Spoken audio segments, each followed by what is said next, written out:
This video goes on to this vlog, it's YouTube short, goes on from the previous video.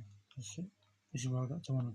I've done it since, but this is where I got to. Basically, the middle colour, that is not the same colour as the middle colour, which it needs to be the last sequence of the cube from a three-piece middle from the completed surface. Yeah?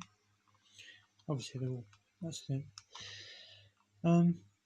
So, but even though it's not, you're still almost there, because even though, so you go whichever colour.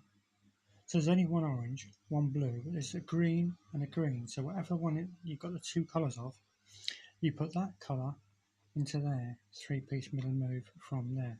Yeah? And that should give you that.